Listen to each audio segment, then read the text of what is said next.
think, yes. Just that second. We are now, so we've just had the. I'm joined here with Dave Smith from the Blacklist support group. We've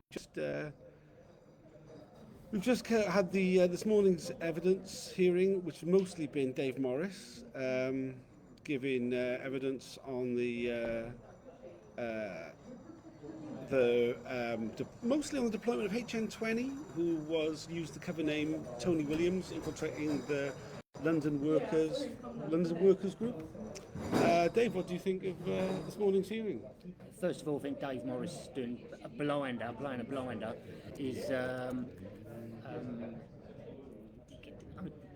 I mean, the big thing for me for the Tony Williams stuff is an undercover copper who's deployed in the late 70s through to the mid 80s, and essentially seemed to be primarily spying on trade unionists. London's Workers Group was a rank and file trade union group where they'd have some meetings. It went on for about 8 years. They had some meetings where there'd only be 10 people in the room. They'd have other meetings where there'd be 50, 60 people in the room. And they would basically be a support group, go around and support in various different trade union disputes. They talked about a dispute with Garner's steakhouse that I haven't heard before. Dave was an activist in the he was a postie activist in the Postal Workers Union.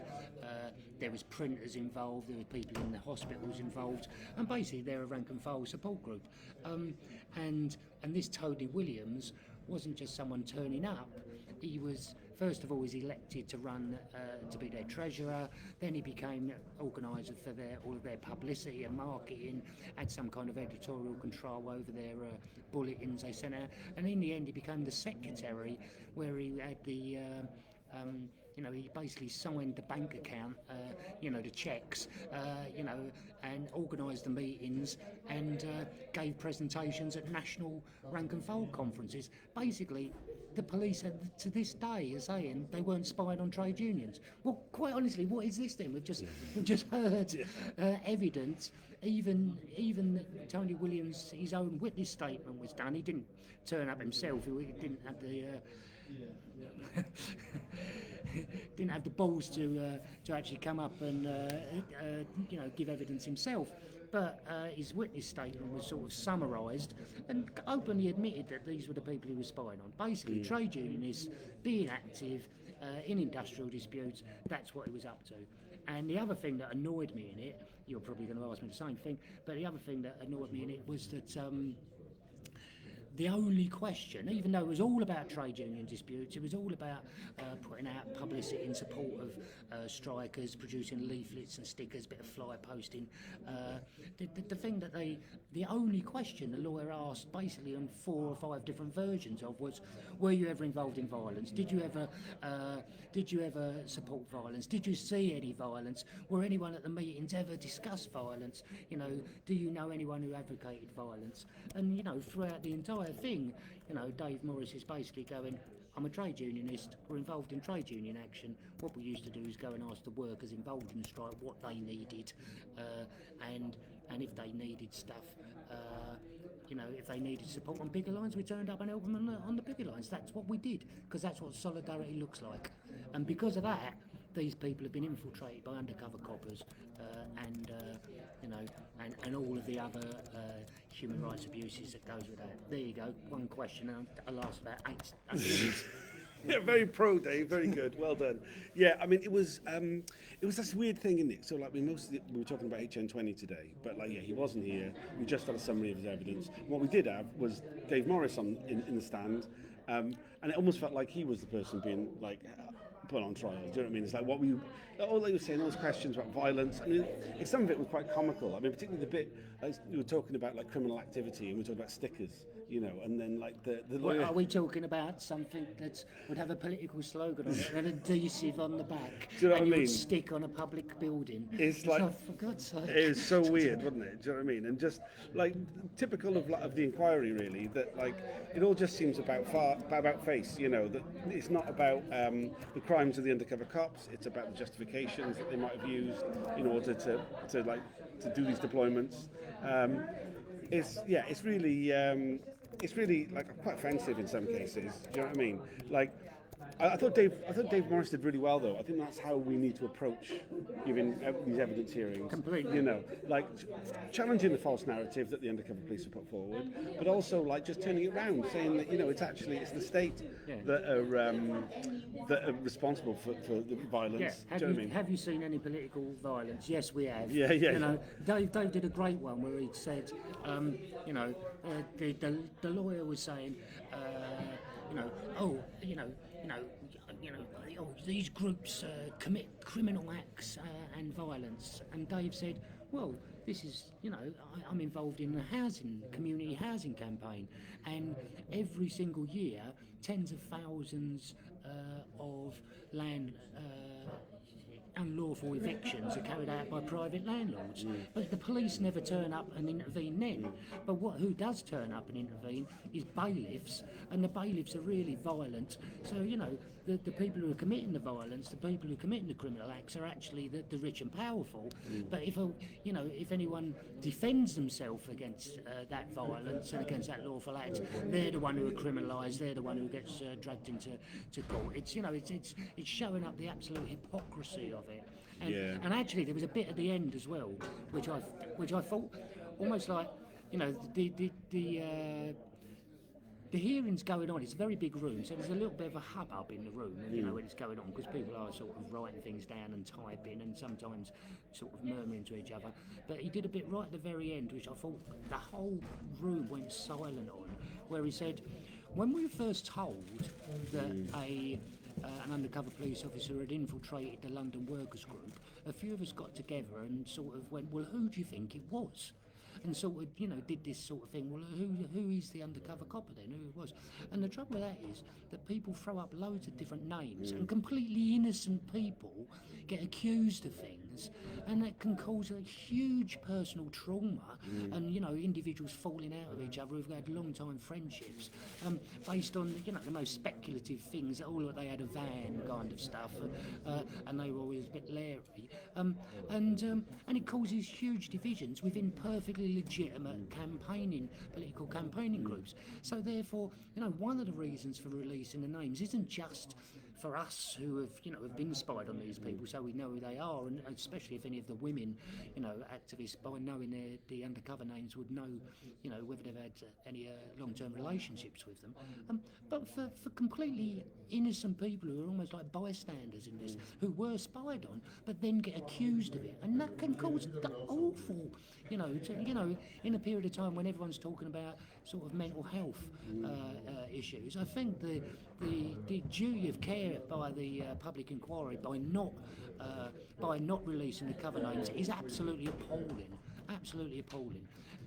and people's mental health sort of trumps bloody GDPR, in my opinion. Yeah, absolutely. And it's got this weird situation where it's like they give us just enough information. Yeah, this group was infiltrated. Here's a code number for this officer, but then no more further details. I mean, it's a disgusting way of operating, really, but it's something we've come to get used to with the inquiry. Just to say, if this is quite noisy, we haven't been given a breakout room this time, so we're sat in the lobby just opposite the elevators. So we were having all the lawyers and other witnesses and members of the public gallery coming past us.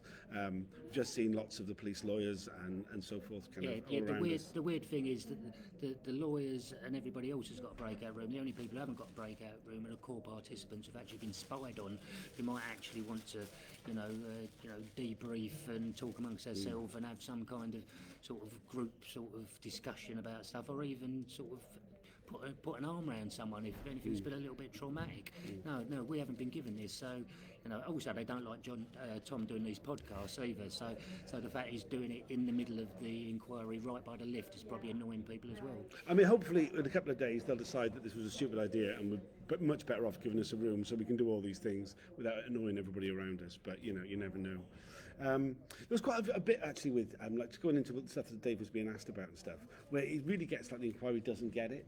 I mean, they were talking about the election of people within like an anarchist group, and it's just this idea of like, Dave did I think a really good job of explaining. Well, it would be suggested we need a new treasurer. Everybody would look at the floor, and then somebody would go, "Go on, Tony, why don't you do it?" And it's just this cultural difference. They just still don't really get how these groups operated, And I mean, this is something we see time and time again. It's only a minor point, really, but it just speaks to like the problem with which that because they're not there's not a collaborative approach from the inquiry about working with those of us who were affected by the undercover deployments. It's taken them quite a while to get their head around the way in which like the groups we were part of really operated. Yeah, sometimes the questions are just, I mean, literally the whole room's laughing Yeah, sometimes at, at the questions. But actually, occasionally, I got the impression, especially when the lawyer was asking about did Tony Williams, volunteer to do this job or not, I think they were almost, give them the benefit of the doubt. I almost got the impression that they were looking for, well, if he did volunteer, that's not a good thing. Sure, It's almost like an open goal to say, well, yeah, he probably did put his name forward, because as soon as you volunteer and take one of these leading positions, you've got access to all of the, the personal data, the home addresses, the telephone numbers for not just a handful of people, but very often hundreds, hundreds or thousands of individuals who all get sent back to the special dance database. Yeah, absolutely. And I mean, it's something we've seen time and time again. During Tranche 1, we heard of plenty of undercover officers who were infiltrating groups who took positions of responsibility, either treasurers, secretaries, and so forth. And it is, like you say, it's about getting that information, right? It's something which, when people talk about, what we learned from the deployment of undercover officers, probably tactics have changed now, but what doesn't seem to change is the information they're after. And it's those big lists of names, addresses, and the contacts, sort of mapping out the social networks that exist between activists and other people. And all that is about feeding into what they call vetting, what we call blacklisting, what is blacklisting, where they can, identify people from an early point in their lives that they should be kept away from certain sorts of work, any kind of work at all in lots of cases. Yeah, completely. And yeah, I had something to add in my mind there. But yeah, I mean, the point about the blacklisting stuff is the information is terrible enough. The stories of the deployment, the stories of the abuse of the women activists is terrible enough. But once we've got this data, this intelligence, they're quite open about the fact that they share it with major employers. They share it with the blacklisting organisations, the Economic League and the Consultant Association, all the big construction companies, but also the NHS, the Post Office, the Civil Service, the BBC, completely to stop people getting jobs, and if they're in jobs, very often to be dismissed altogether. Yeah. The other thing that, once again, we were both at the interim report when that came out, but one of the key findings, or the key finding in the interim report, is that this organisation, this police unit should have been shut down almost, as soon as it was started, because it's playing, it's not actually stopping what it's meant to be stopping, which is meant to be serious criminality. And one of the things from Tony Williams' own, the undercover coppers evidence we've been talking about HN20 this morning, was the fact that he was saying at no point during his deployment did he see any serious criminality whatsoever. The worst thing that he highlighted that anybody did was a bit of spray painting on walls. Well, I mean, he did say he did see some serious disorder, but that came entirely from the police when he was in the Torness nuclear power station protests up in Scotland. Yeah. Which was kind of interesting. So we had a bunch of talk about Scotland again today, which was something we had a little bit of from Tranche 1. Remember, the terms of reference of the inquiry do not include Scotland. So there's been a lot of people who've been pushing for a separate public inquiry in Scotland to take place. But when it suits the inquiry, they will go to events in Scotland, which, I mean, once again, one rule for them, another for us. I need a sandwich and a yeah, cup of tea. Me too. We'll be doing these in the breaks. Though this afternoon there is some reporting restriction orders on the evidence hearing, which is Steve Sorber of the Friends of Freedom Press.